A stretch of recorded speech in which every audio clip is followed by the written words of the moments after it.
Welcome to Mic'd and Medicated. And we are back in New York City for what, 10 days now? I don't know. It feels like 100,000 days. I just feel like I was gobsmacked in the words of Eva, with just like hammering, and fucking homeless people shitting everywhere, and like I'm like my cortisol is like at an all time like 150.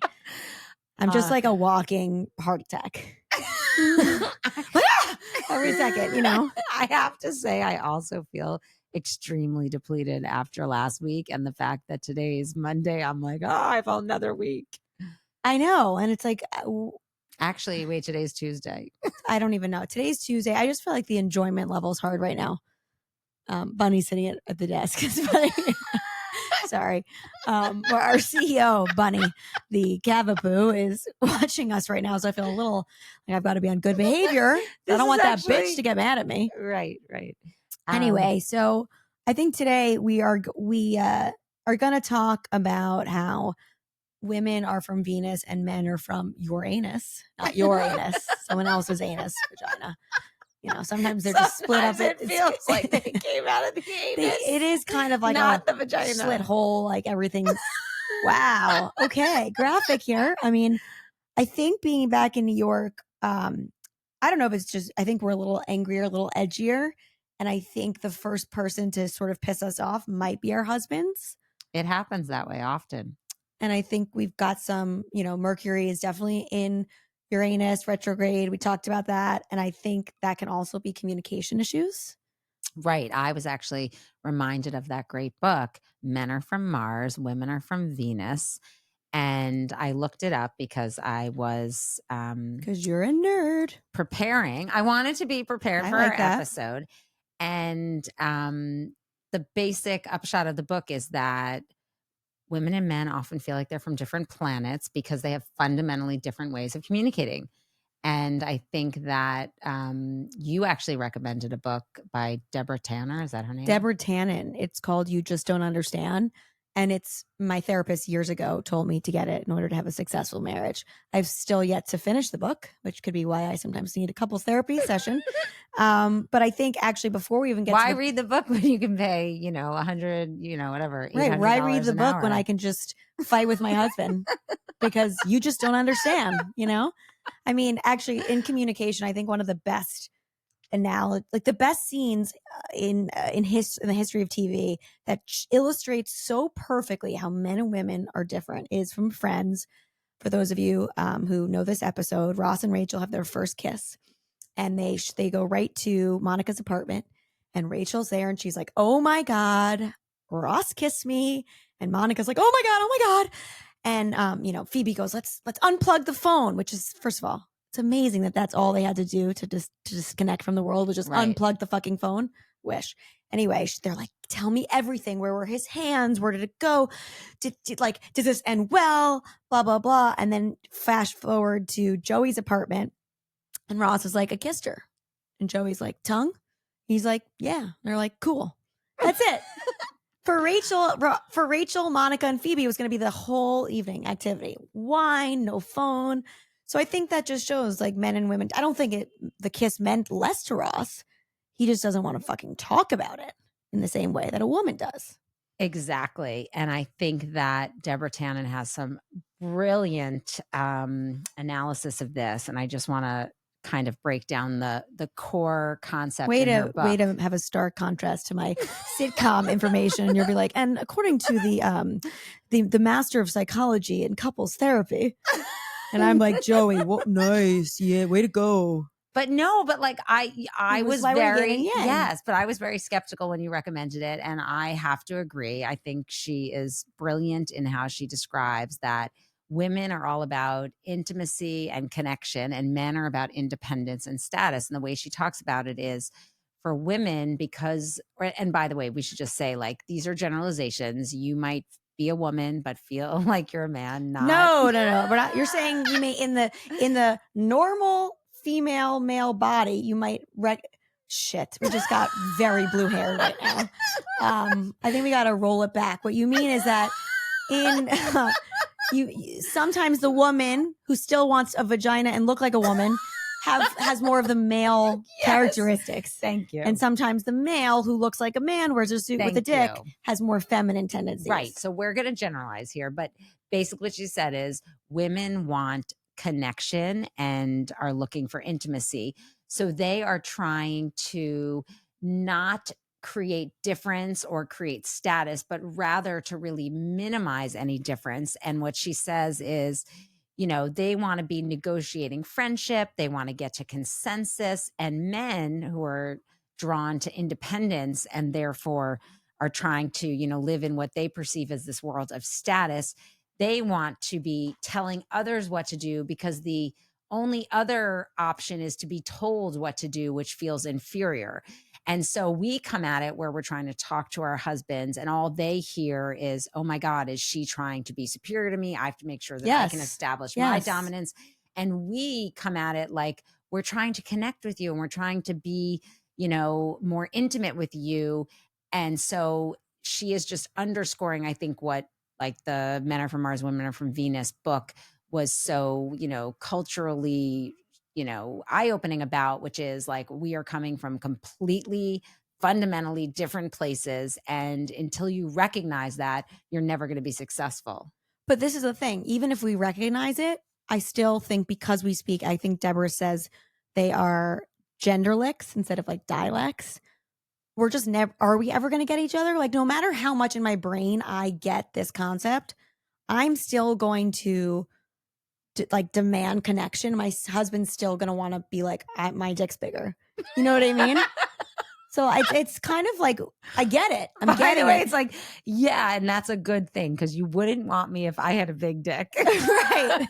But I also think Jewish men particularly are used to exercising that independence and dominance at work. Not that we control everything, but wait, that was weird. What does it have to do with because I feel like then by the time they get home, I think is inherent, in Judaism, it's a very matriarchal society. And I think women tend to be kind of tough, ball busters. Yes. And I think men, if they exercise that independence and dominance outside the home, they're exhausted. They're allowed to kind of be beaten by their wives at home. Yeah. Which they get it out of their system. So when they come home, they're more receptive to being told what to do. Right. Which I think tends to be why Jewish men are better at being told what to do. Maybe. Not my husband. Because, by the way, they don't. I've told him to put his clothes in the hamper 100 times. I can't even get that far. But you're right. It's about connection. It's talking. But it's just like one of the biggest issues I think my husband and I have is like when he has to go on a trip that's not work related. Let's say it's a bachelor party or it's family. Like I would never just say I'm going away for, these days on this date. Deal with it. Right. And I think that because men are about sort of being independent, they come at it like I'm separate and different from you, and therefore I'm making plans for me. And women, because they're all about connection and intimacy, come at it from let's talk, let's discuss, and let's determine together what dates we should go away or what dates work for you to go away. And that's castration to a man.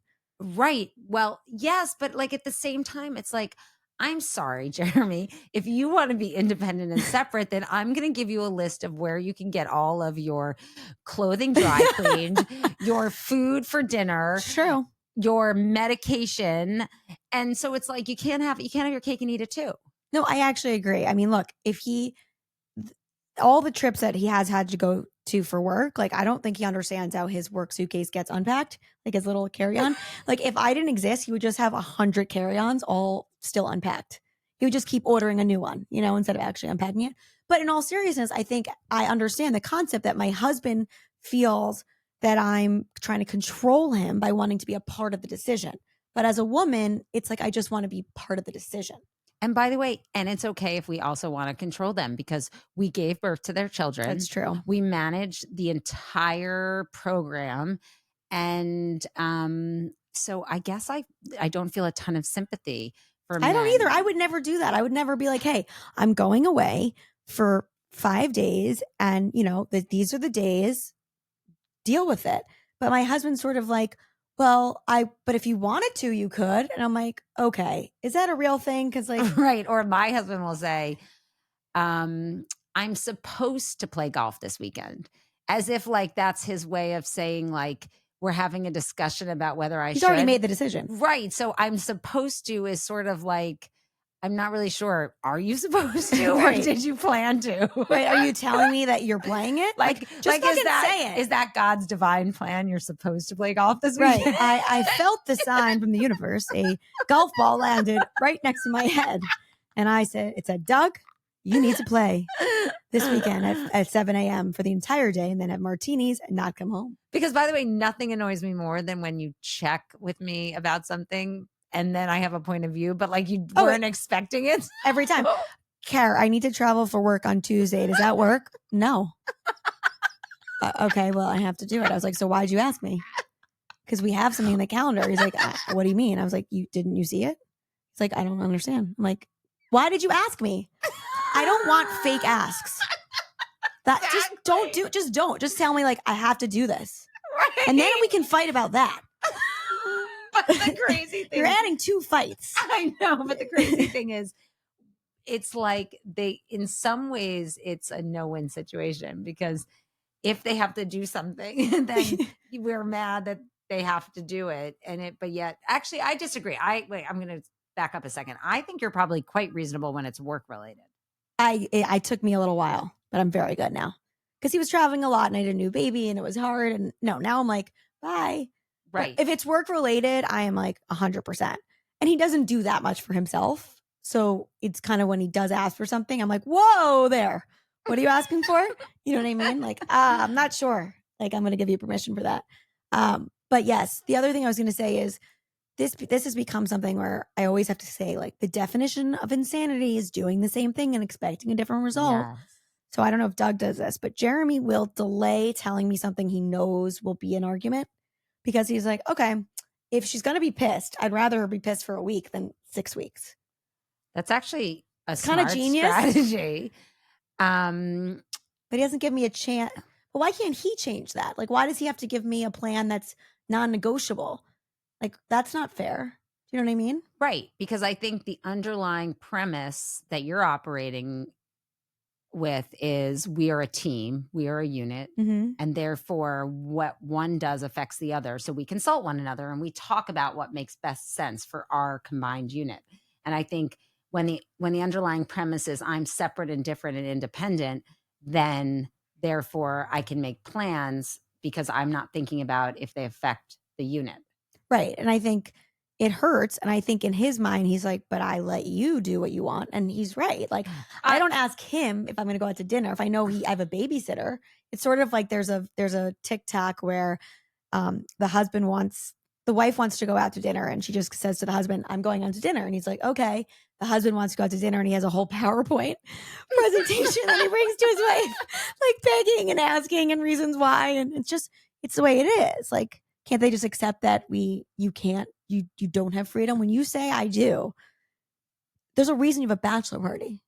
Because it's like your last time to make any decision. It's your last hurrah. Like even going back to Judaism, when you step on that glass, break the glass, there are some rabbis who will say that's the last time you ever get to put your foot down.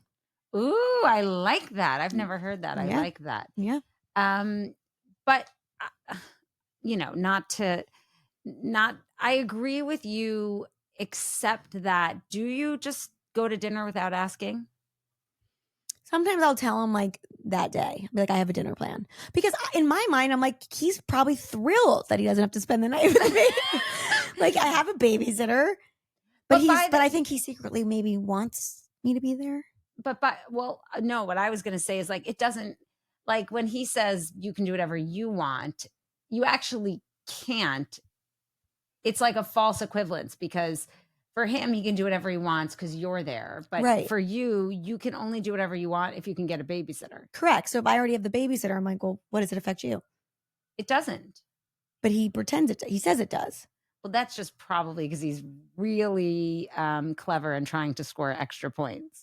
I can't imagine like maybe he wants to be able to say maybe I'm the husband because like when your partner goes out to dinner, that just means you're home alone, relaxing, doing like what you want. Like yes, you have the kids, but like either way you have the kids. It's just whether you have the kids and your husband.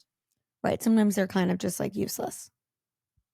Well, I don't know, like how like I mean, you have young children, so I feel like when the kids are young, you're more both dependent. Parents get involved in the I think it's much harder. and all Like of that. Yeah. But when your kids get older, I don't know. I'd be curious. We should because you've more freedom. Right. But I just feel like because I guess I feel like everything revolves more around the mom. Like the mom is needed more at night. Whereas I feel like when the kids are little, there's a division of labor. The kids are little and cute. They're happy to see the daddy. Bedtime. And the mom's just there. It's like, again, not to go back to something else I posted and found on the internet that was amazing. It's like a mom's like Wi-Fi. You don't appreciate it or realize what it does until it stops working. And then you can't fucking turn your lights on in your house. I saw that. I love that. And it's true. I kind of feel like I do all these invisible things as a woman, and then either they expect it, they don't understand it, or maybe that's a problem for females. I think that maybe not you because you seem to be more masculine, but I do think we need so much positive affirmation. We need to be told we're doing a great job.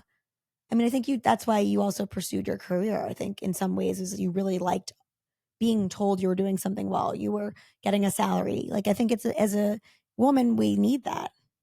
I just think that's human nature. You need to feel like you matter, and you need to feel like you're being appreciated for all that you do. And I think that's a good practice in any marriage, but I think it's maybe, I don't know. I feel like Doug and I do a good job of, I think, or he probably does an even better job of being grateful for all that I contribute. And I hope I do the same. But I feel like the communication is where Deborah Tannen's sort of ideas really resonated with me. It's like whenever I'm like, oh, can we talk? It's like, what I do wrong? Am I in trouble?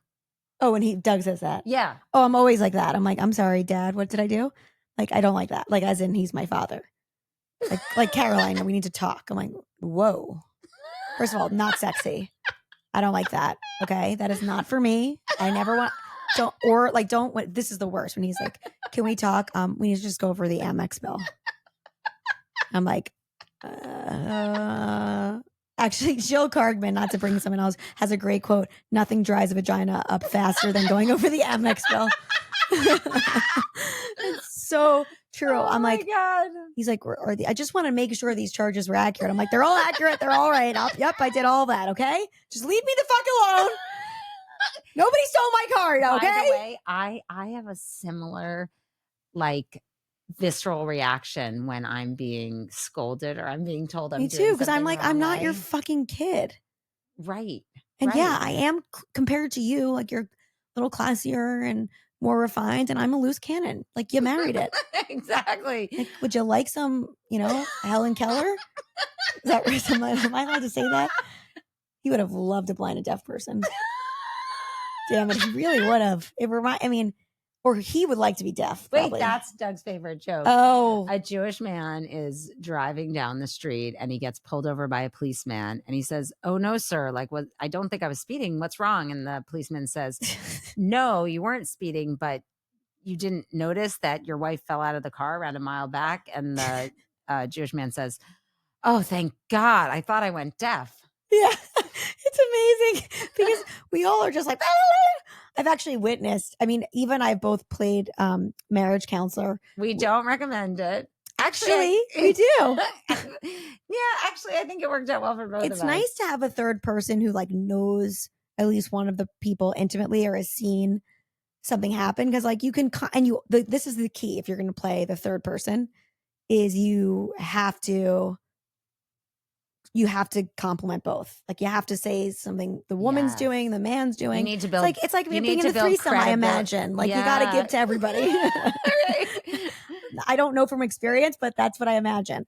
Good analogy. It's another threesome. But right. I did witness you. I'd be really good in a threesome because I think I was really good playing psychologist. I don't know if that's like the same for your sexual skills, but also that's just it's hard because like I don't think this episode's about threesomes, but I wouldn't want Jeremy with another woman, but I don't want to be with a woman. I don't want him with a man. It's just I was trying to make the point that I think I'm a good psychologist. No, I got it. I just meant you might not be good at having sex with two other people at the same time. Oh my God, that sounds horrible. I know. It's like, yeah. I know, exactly. No thanks. I mean, if it was Brad Pitt, maybe, as long as Jeremy's not having sex with him.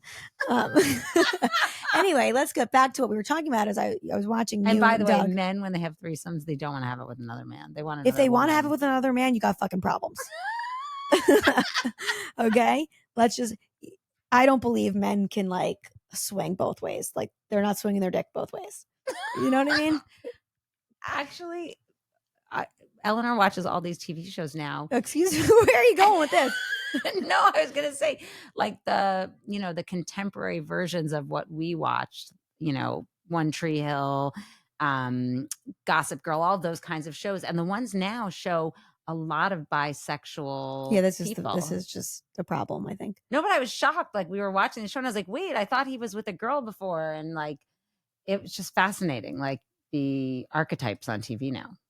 But sorry, carry on. Yeah, I miss the 90s, or I really do. Where you could be gay or whatever, you just didn't have to confuse fucking people. You know what I mean? Like, you were closeted gay, and that's why you were cheating on your wife. You didn't have to like be gender fluid. You know, like it was just easier to understand. You're like, right. Cool, and you only had to unplug the phone, right? So anyway, I was watching you and Doug just comes back from a golf game, and he's thinking, we're gonna sit down, maybe we're gonna have a cocktail, and you just fucking went for it. like I don't know if I like where our house is, and I don't know, I think maybe in Bedford, should we move this way? Do you like the chairs? Do you like the lounge chairs that we're gonna order? Do you like this? What do you think? Do you think we should get another dog? I don't know. Should we not live in the city? Should we live in the city? Do you like the school we went to? And Doug's like, well, I could just see his head, and I'm like, whoa, girl, you just gave him 20 problems to solve. Like, and he was like, thanks. He was like, very, yeah, I'm glad you saw that. Was shell shocked, I think. I think I was surprised. Don't you ever find like when you start talking, it's you were like nothing I've ever seen. And you can't stop. That was like a fire hydrant. A fire hydrant that just got like, I've actually never seen anything quite like it. And then he would try to answer the first question, and you'd be like, I just don't know. Like, do you think it was the right nursery school for them? Like, and by the way, her kids are in college. It's like, he's like, what are we talking about? Like, what's for dinner? I think you're supposed to share the love. But by the way, he did also say whatever you want. If you want to do those, out of the 10 things that you asked when you gave him the space, he would say, oh, well, Eve's like, we could do whatever you want. You want to change the house? And then you'd be like, yeah, I do. And he'll be like, are you sure? So I think he was saying things that I don't know if he was really meaning it. Thank you. You're welcome. Yes. No, I'm special. Sorry, Doug, I had to do that. I'm special, and Doug is very lucky to have me. No, I think you're amazing, by the way. You're brilliant. You're hot. You're a multitasker. You're an incredible person. You just, or maybe had a little verbal diarrhea. Yeah. I think you just were pent up. I don't need Dukalax. No, you do not need Dukalax.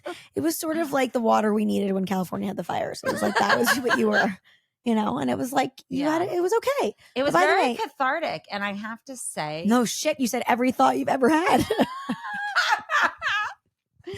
But, having a third person, like, it really did make the case for why couples therapy makes sense, because there was something about having you there that made it, like both of us you have to stay engaged. Like you can't walk away. Yep. And you have to, you can't really hit below the belt. Right. I think couples therapy is probably a really good thing.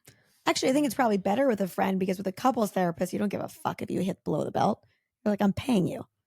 You could say something terrible, but you're not going to say that in front of a friend. But you would say that in front of a doctor?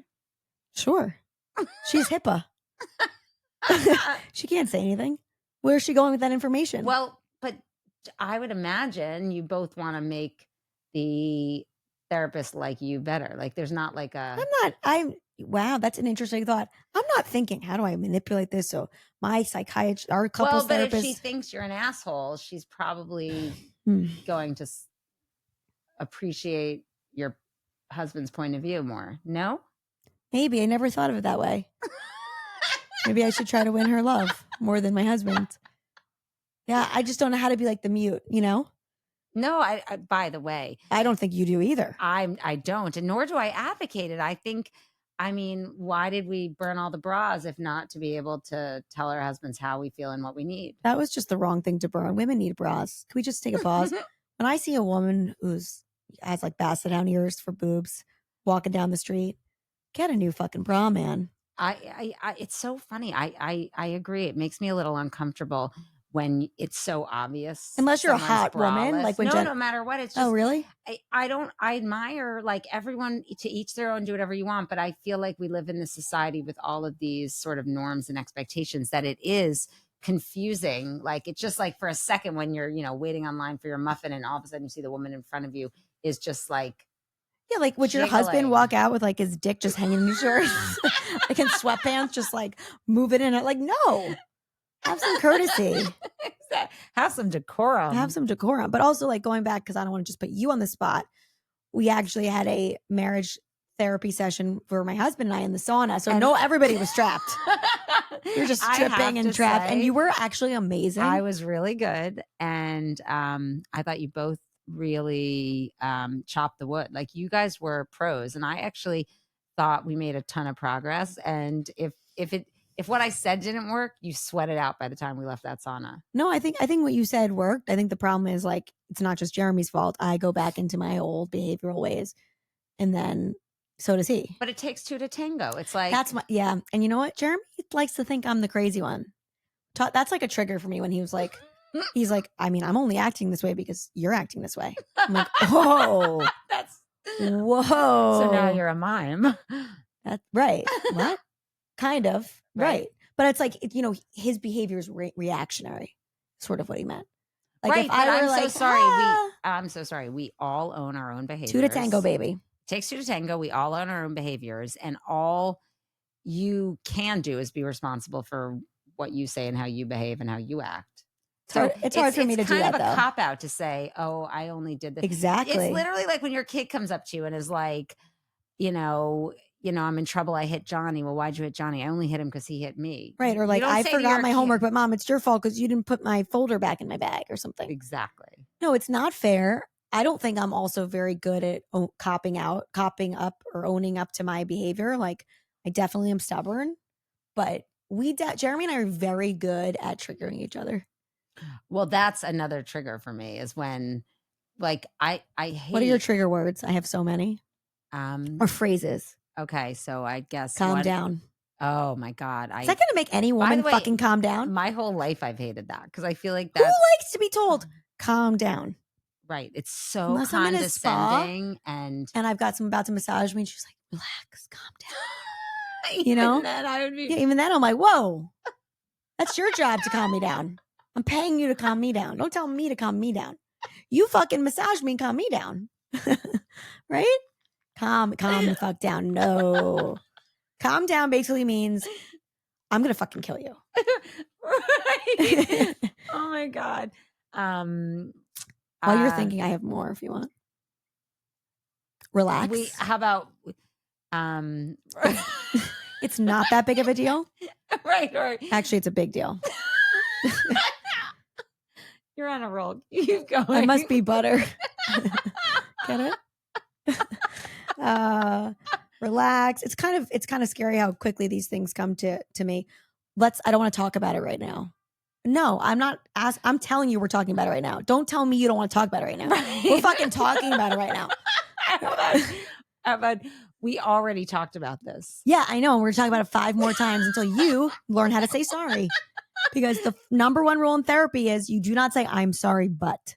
Oh no, the but negates the sorry.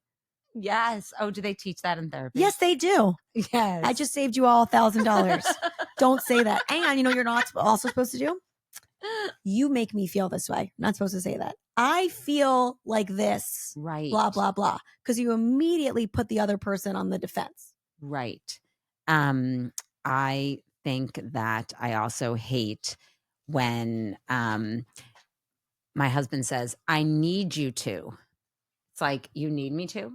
Like, that's control the opposite way. Like, I need you to handle this, or I need you to take care of this, or I need you to get them to stop yelling in the back seat. Yeah, that's annoying.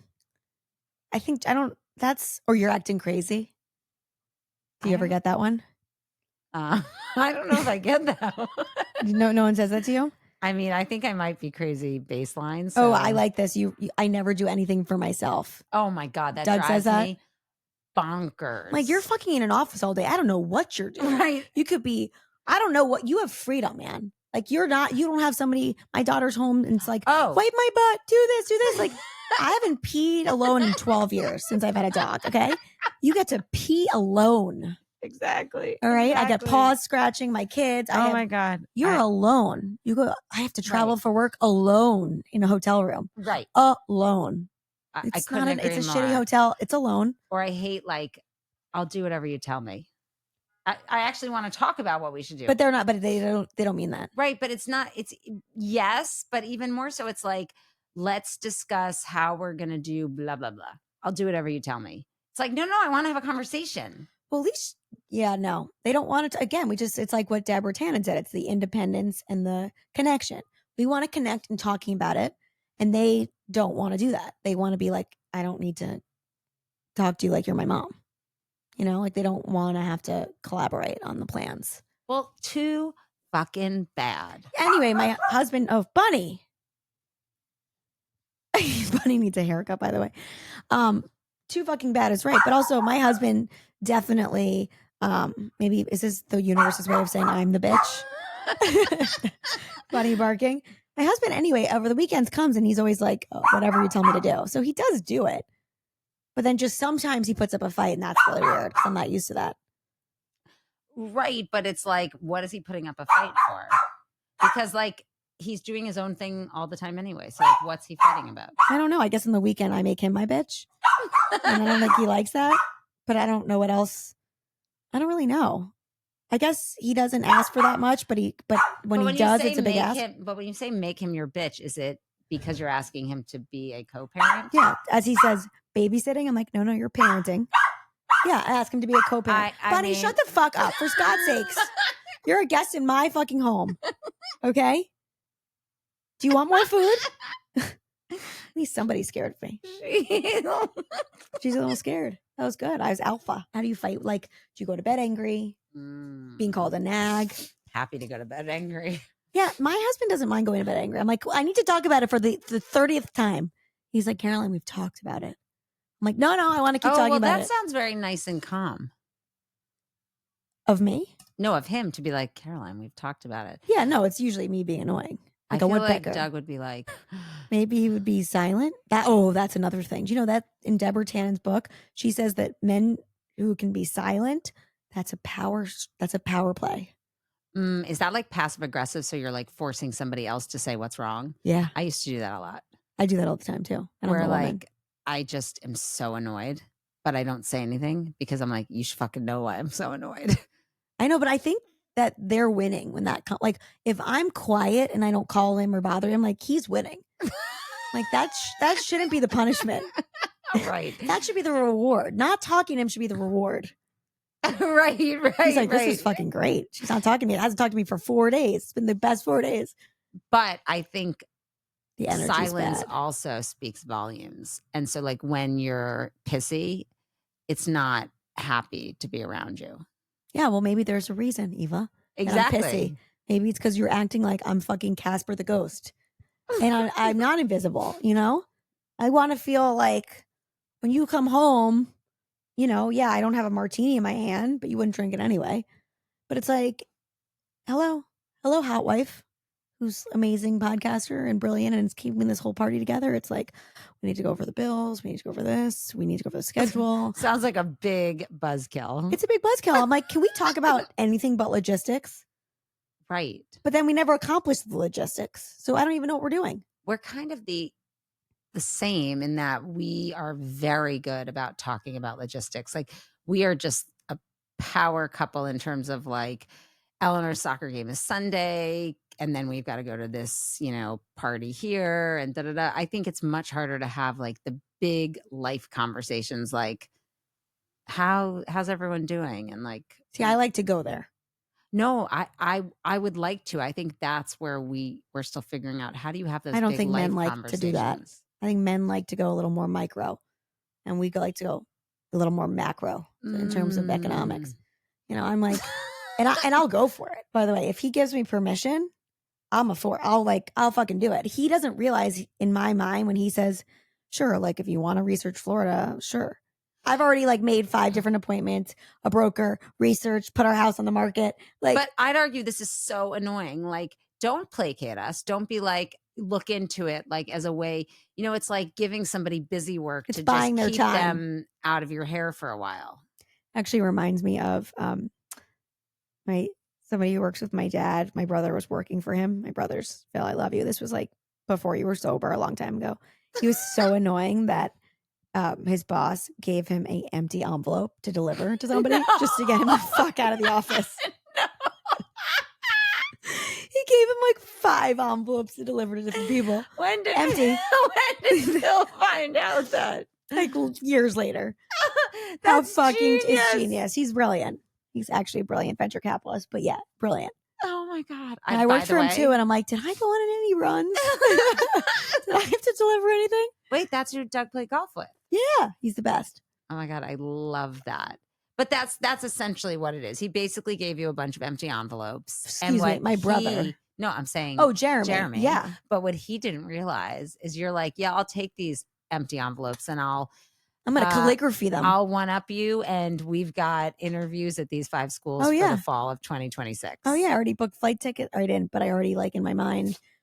He doesn't understand this. This is what's hard for Jeremy is, like, he wants to be included in these decision-making things. But you get what you give. But you know what? I also feel like he's so rational, which is why I love him in Practical, and I'm actually insane. He's like, why are you doing this so fast? And I'm like, I'm feeling it. Like, you're feeling like we have to move our entire life to South Florida. You're feeling it. I'm like, I'm feeling it. I'm awakened. This is what I need. And he's like, you're insane. So then I provide the research, and then he's like, whoa, aren't I a part of this? And I'm like, no, you are. You're coming. But like, get on board. Yeah. If you say it's an option in my mind, I'm like, great, let's take it. Right. And even though he hasn't agreed. Does that make sense? Because I do think that because we are forces, I do think that sometimes the path of least resistance is to yes us or to agree. But then when you actually do it, so this happened to me. They don't know what they're agreeing to because they don't listen, probably.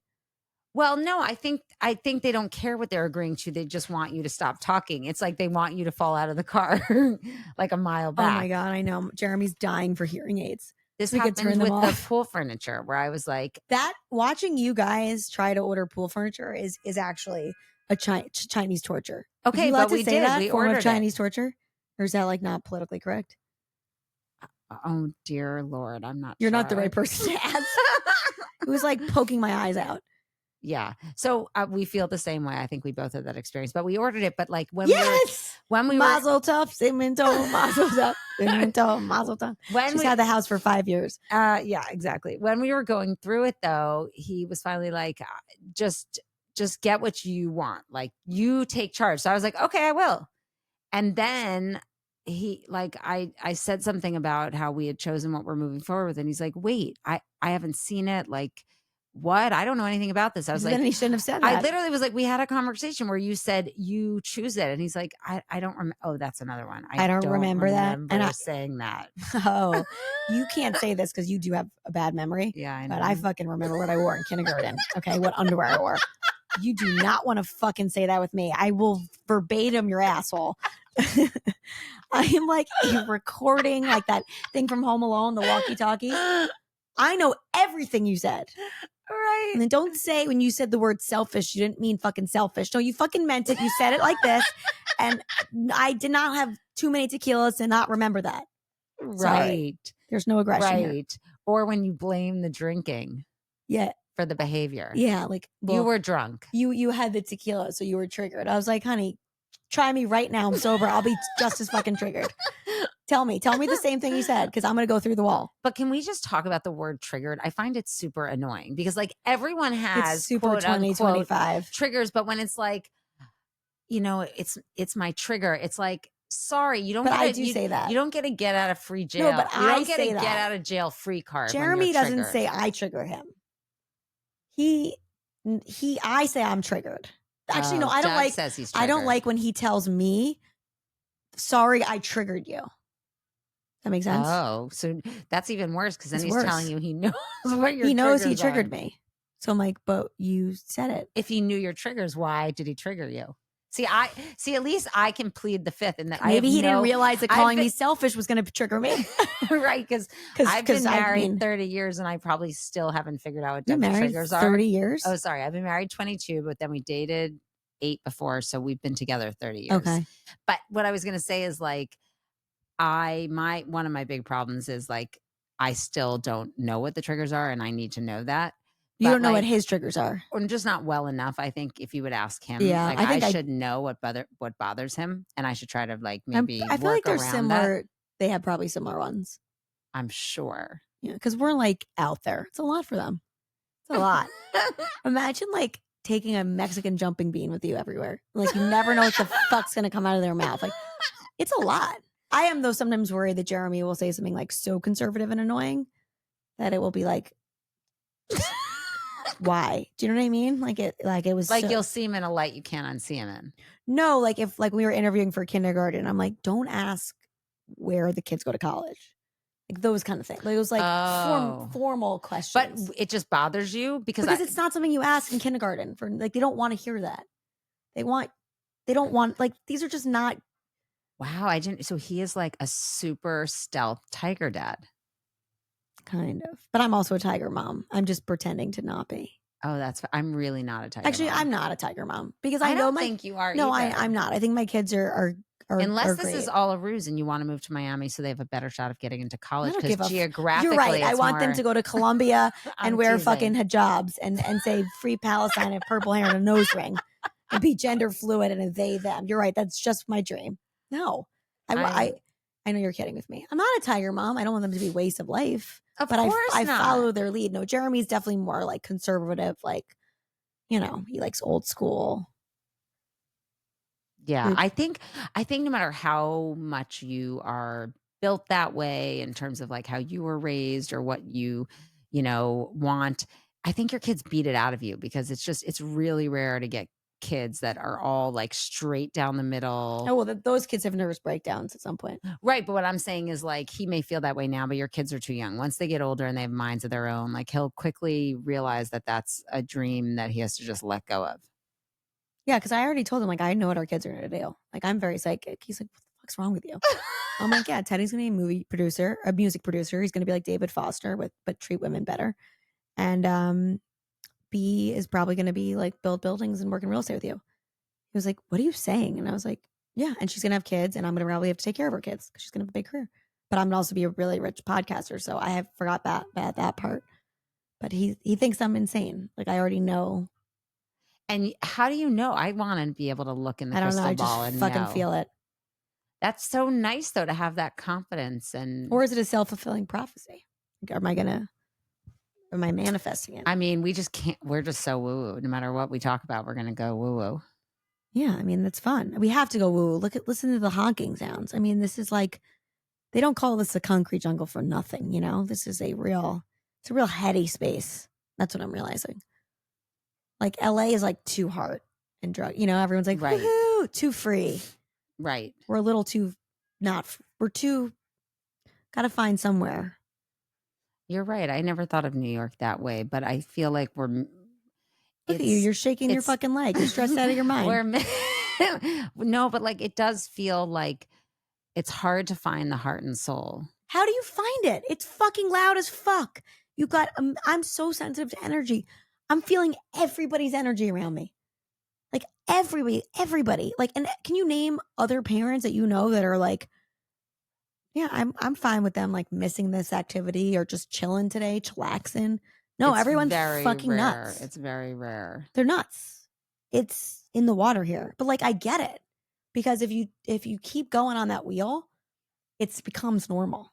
Like that's why every September when I'm away for 3 months, I come back and like it's so crazy to me that I even was living here for so long. Right. Because it's like a big whoa. And I feel like one of the reasons we felt compelled to dig into Deborah Tannen's book and talk about relationships. Thanks for always circling us back. And no, but like I feel like it might also be that like transitions are hard and we're back in the city and it's true. Our husbands are back in the routines, and like, not to excuse them, but they're probably also feeling a different sort of pressure. Like fall comes, you get slammed, it's like a different pace of work too. I agree. And I think it's especially like in the Northeast where I feel like we really like up summer. It's a big change. And I think actually you make a good point. I think Jeremy and I tend to have like the moments of when we really have our, like we have normal couple argue. I love him. This is all normal stuff. Our big transition periods. Right. Because I think instead of just saying, what I should do is say, Jeremy, like, I feel really stressed about X, Y, and Z. And like, we could talk about it like normal people. I act like a psychopath. But like, let's go back to what we said in the beginning. Like, if you wanted to come to him and do that, he'd want to assert his independence. And I'm not sure you would have a better conversation. So in some ways, he would be nicer, more. He'd be like, "How can I help you?" And then if I said, "I need you to pick up or do this," he'd be like, "I can't." So yeah, you're right. I mean, I guess you. Yeah, no, maybe it's better to not know, to just keep doing the same crazy shit.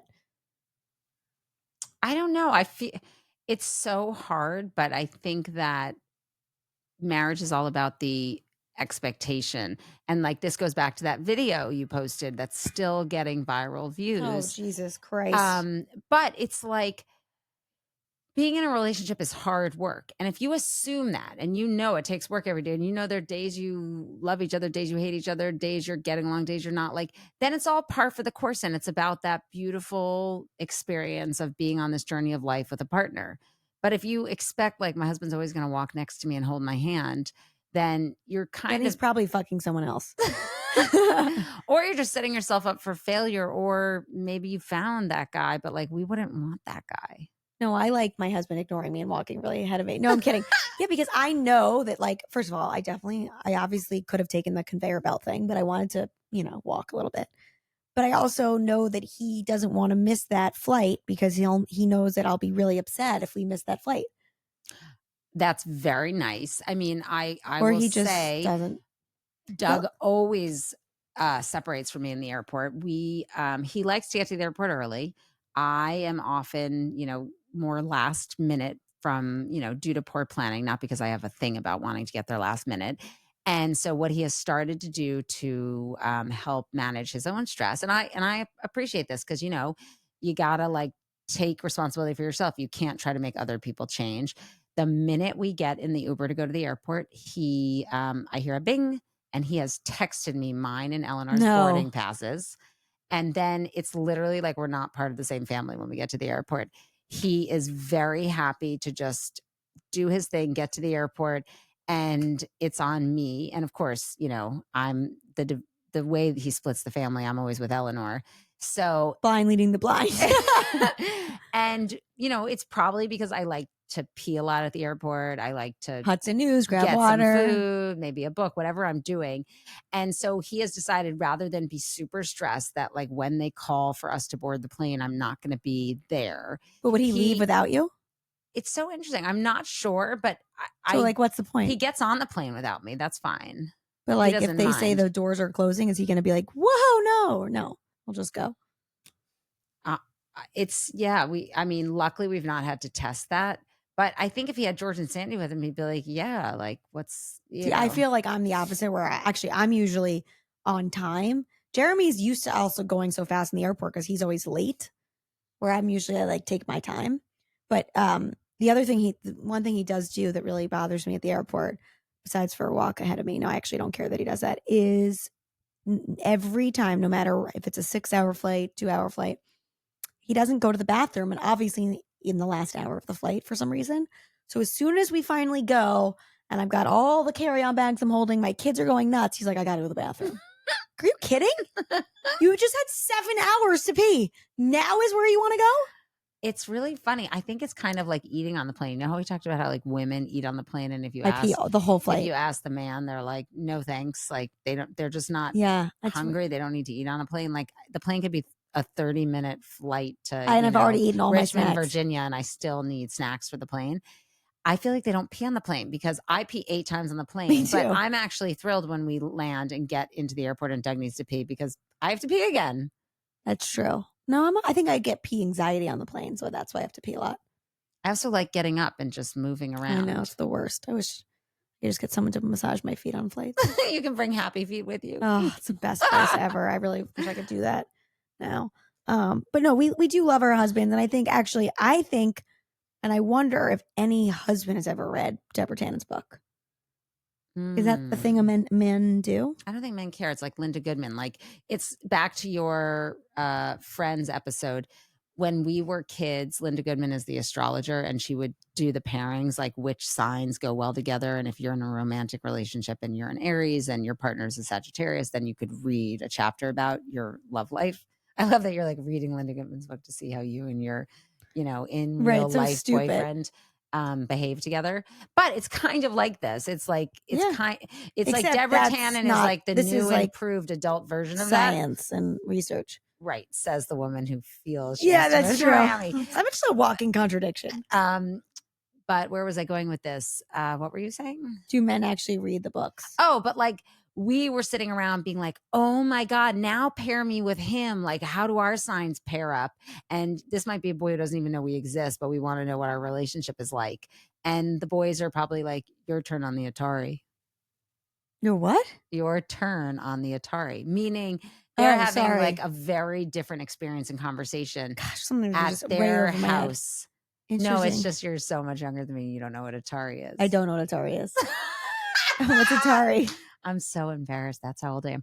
It was the first video game. It was like, Pong, where you had this computer and there wasn't a lot. It was black and white, but one side was a paddle. It was just a line. Yeah. The other side was a line, and the game was just like ping, pong. No, I actually remember that. But just, I remember in the museum. You don't remember you were kind of figuring out what the communication and love language and intimacy, framework was for you and boy, X, call him John Doe. And he didn't even know you existed in the halls, but you're like reading the chapter on your love life. Like you're already putting your name like Eva Doe. Right. Like women and men are so different. Yeah, we really are. Why do we do this to ourselves? Because you don't want to be with another woman. Fuck no. I don't want to be with myself. I want a vacation from my brain. Right. But that's why people do drugs. I know. That's why I don't, because I probably would love it. That's exactly why I never did drugs. Because I always felt like I would love it. Yeah. Don't do drugs, kids. But yeah, no, I think we're all crazy. There are different levels. I think our husbands like the challenge of us. They'd be so bored if they had some like easy wife who was like Stepfordy and like submissive. I think you said it best. They chose us. Like, or we chose them. No, they chose us. We chose each other. That's interesting. But he did have to ask. But I did give him a deadline. And he did it. So, I made it pretty romantic. Yeah. Oh no. Like when you've been dating 8 years, like 8 fucking years, the romance is gone by like the 13th vacation you think you're getting proposed to. It's like, wait, it's not happening on this trip either. Why didn't you tell him? Like, why didn't you like make it? I wasn't as demanding as you. I don't Well, think. that's why you were engaged 8 years, dating 8 years, and I was dating 2. Exactly. But I don't know. Is there anything else you want to say to shit on your husband before we end? I do love you, Jeremy. And don't worry, even if you're upset, no other man would ever want to be with me after this episode, because they literally think, yeah, you ain't hot enough for that shit. Or maybe they're into it. I don't know. It is a bad. The camera does add 10 pounds. I was gonna say, any masochists out there? Yeah. We might be single soon. Anybody who likes a beating? This was a fun episode. It is so cathartic when we just shit talk our husbands. It's really important. And by the way, Caroline and I both are really good at this. So if any of you feel like you and your husband need a therapy session. Oh, I thought you meant good at complaining about them. I was like, of course we are. Yeah, no, we are good. And we actually can be more quiet than you think, like to listen. Yeah, I think that's right. Maybe we should charge Mic'd and Medicated couples edition. Oh, that's Mic'd interesting. and Medicated marriage. Or as we discussed earlier, Mic'd and Meditated.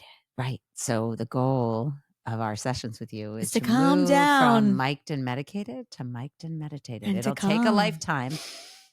Don't act crazy. Calm down. Just relax. That's literally shut the like fuck up. I'm feeling my You're cortisol triggered. levels You're triggered by that, right? Or like, why are you screaming? I'm not screaming. stop. Like, can you please not raise your voice? I'm not raising my voice. That's pretty much all the time. But if you want to be heard, you have to scream. Actually, we forgot this. This is what we'll end on. Okay. There's a reason why women nag. We want to test to make sure that our spouses can handle it, right? They can handle, well, Deborah, because they don't fucking do it. Right. Deborah Tannen would say that, like, we ask our husbands to do something and we're trying to build connection with them. They don't do what we ask because they're trying to assert their independence. We assume, well, they must not have heard us, because if they heard us, they would want to do it because it's all about consensus and connection. So then we ask again, and then they assert again. And right, we're supposed to give them the time to make them think like it was their idea to put the clothes in the hamper. Fuck that. No, they're never going to do it. So I'm just going to nag. That's a real problem. Yeah, a therapist one day told me to get a basketball hoop hamper. Oh, you told me this. Yeah, I love that. And by the way, I'm acting like I've had a lot of therapists and a lot of sessions. We really haven't. We really do when we're in trouble. Like, we won't talk to a marriage counselor therapist for like a year, and then we'll have like 7 sessions in 2 weeks. Right. And then we're good for a year. Wait, do they do couples psilocybin journeys? I don't fucking know. My husband, there's no way my husband would do that. I think he would benefit from it, though. I would love to see our husbands do it. I want to watch our husbands do it. Like a couples massage, but a couples journey. I think our husbands need to do the journey. I don't think they can handle it. I think there's so much repression going on there. There's a lot of repression. Holy shit. But then on the flip side, they married us. We're out here doing this. They're proud of us for it. So you think they are? They're going to like this episode and cool. Or they don't listen to this episode. You're right. I don't even know. Yeah, I think they don't realize how many people listen to us. Right. That's because they're like, they're not that great. I'm just kidding. They're proud of us. They don't need to listen. They hear it all day long. Yeah, exactly. Why would my husband want to hang out with me on Spotify? Well, that's, I think, if he doesn't want to hang out with me in person. That's the authenticity piece, because it's like, oh my God, you guys are crazy. Like, you put it all out there, but it's like, I'm not saying anything I haven't said to my husband 100 times. Right. But I think our husbands are the kind of people where it's like, that should just stay with the husbands, not like broadcast it. 1,000%. But sorry, we are the ones with the mics. Who's in control now, bitch? But actually, we do this for you all women out there, because you know that, like, we're both actually in wonderful marriages. We love our husbands. They're hot and smart and great, but we sometimes want to kill them. And that's normal. I'm sitting on my reading glasses. That's going to work. So I think, before we say anything else that we'll regret, I think, unless you have anything else to say. No, I feel good. That was a really good session. Me too. It was a free one. Free session, baby. All right. And I think with that, we're going to mic drop it. Bam. Bam.